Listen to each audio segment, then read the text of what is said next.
ठेकेदारों, तुमने यहाँ की लाइट बंद की, अब जोकीहाट की जनता तुम्हारे घर की लाइट गुल करने वाली है। मेरे अजीज दोस्तों और बुजुर्गों, ये एक न्याय यात्रा है, इंसाफ का एक काफिला, इंसाफ के उसूल के लिए काफिले को लेकर हम लोग निकले हैं। आप तमाम से एक ही गुजारिश है कि आप आने वाले असेंबली विधानसभा के इलेक्शन में जोकीहाट से दोबारा मजलिस इत्तेहादुल मुस्लिमीन के उम्मीदवार को कामयाब करिए।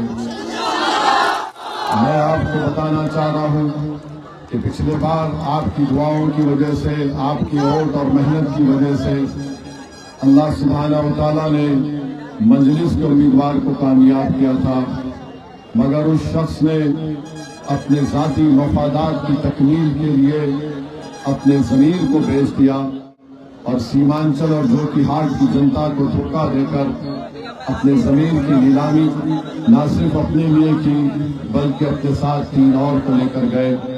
मगर आज आपके पास एक वक्त आया है कि आप अपने गम और गुस्से का इजहार कर सके।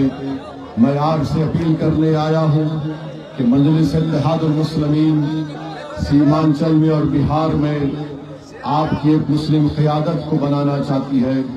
बिहार में और पूरे देश में हर समाज की एक सियासी लीडरशिप है, चाहे वो प्रकाश के हो, ईबीसी के हो, यादव हो, दलित हो, मगर बिहार के 19% मुसलमान और भारत के 15% मुसलमानों के पास अपनी कोई सियासी क़यादत नहीं है।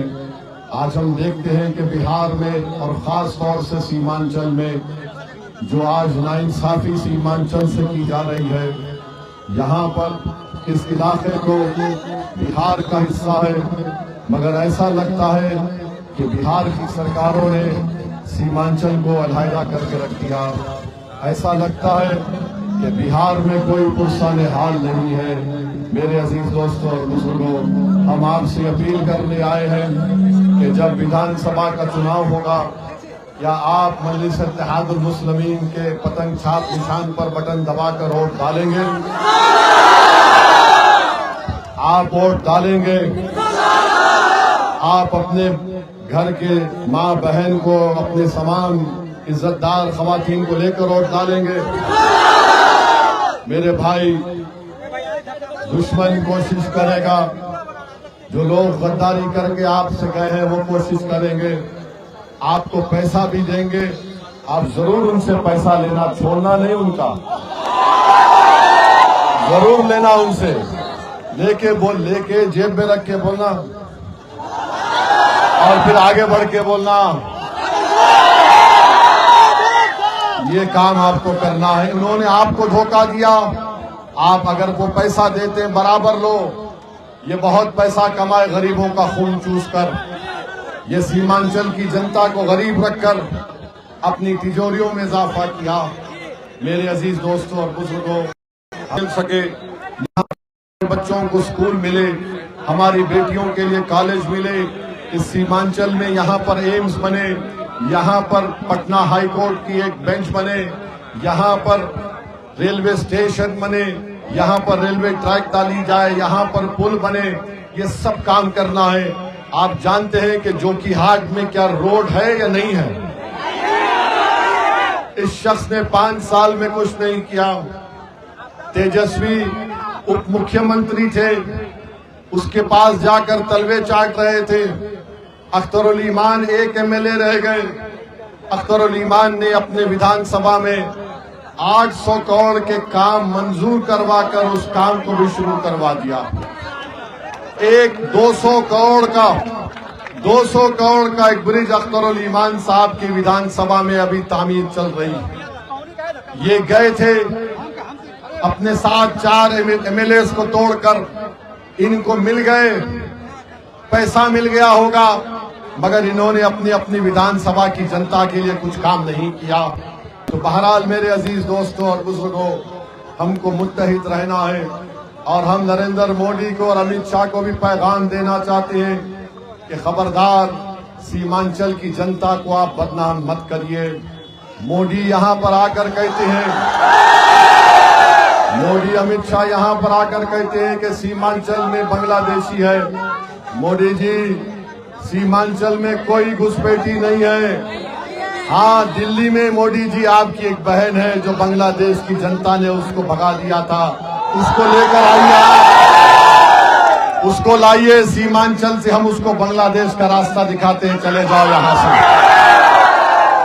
खबरदार बीजेपी आरएसएस को कोंटा पतंग छाप पर वोट देकर तुमको बताएगी कि यहाँ पर घुसपैठी नहीं है, यहाँ पर भारत से मोहब्बत करने वालों की सरजमीन है। सीमांचल में कोई बाहरी नहीं है। सीमांचल वो जगह है जहां पर भारत से मोहब्बत करने वालों की सरजमीन है।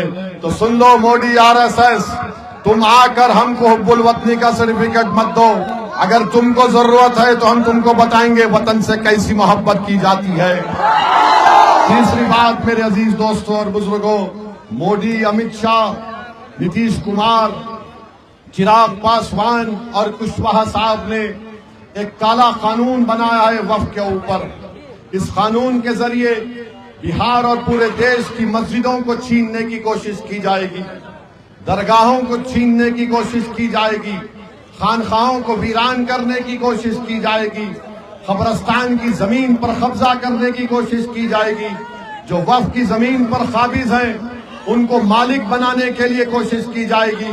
और आप जानते हैं कि भारत की पार्लियामेंट में जब इस तरह का काला कानून पेश किया गया था तो देश ने देखा, बिहार और सीमांचल की जनता ने देखा, अगर कोई उस काले कानून को कानूनी दलीलें देकर उस कानून की धज्जियां उड़ाई और उस कानून को कहा यह काला कानून है। हमने बीजेपी के 300 एनडीए के एमपीज के सामने हमने कह दिया हम इस कानून को नहीं मानते, यह कानून भारत के संविधान के खिलाफ है। और असदुद्दीन ओवैसी ने उस कानून को फाड़ के रख दिया। जाऊंगा तो इंशाअल्लाह मजलिस बाकी रहेगी, देखना इंशाअल्लाह, क्योंकि मजलिस को आप लोग आके लेकर बढ़ेंगे। नौजवानों, ये मुस्तकबिल तुम्हारा है, तुम मजलिस को लेकर आगे बढ़ोगे, तुम नेता बनोगे इंशाअल्लाह ताला। मैं तो अल्लाह से ही दुआ करता हूं कि अल्लाह मुझे इस दुनिया से उठाने से पहले मेरी ख्वाब है, मेरी कोशिश है कि भारत के मुसलमानों की एक लीडरशिप बन जाए हर रियासत में और खास तौर से सीमांचल में बन जाए कि तुम नेता बनो, मुकद्दर के फैसले तुम अपने करो, तुमको किसी गैरों की चौखट पर जाकर भीख मांगने की जरूरत नहीं पड़ेगी। जब तुम नेता बनोगे तो तुम्हारे पास इतनी ताकत आ जाएगी कि तुम इंसाफ करोगे, तुम जुल्म नहीं करोगे और सीमांचल में खुशहाली आएगी। ये हमारा ख्वाब है, इंशाअल्लाह ताला हम मिलकर इस ख्वाब को पूरा करेंगे, मिलकर इस ख्वाब को पूरा करेंगे। आप हमारा साथ देंगे, मजलिस का साथ देंगे, आप वफादारों का साथ देंगे या गद्दारों का साथ देंगे? आप वफादारों के साथ हैं और हम गद्दारों का साथ नहीं देंगे। बहुत बहुत शुक्रिया। अस्सलाम वालेकुम। सीमांचल की जनता जिंदाबाद, सीमांचल की जनता जिंदाबाद, सीमांचल की जनता जिंदाबाद, तस्लीमुद्दीन जिंदाबाद, अख्तरुल ईमान जिंदाबाद, नारे तकबीर।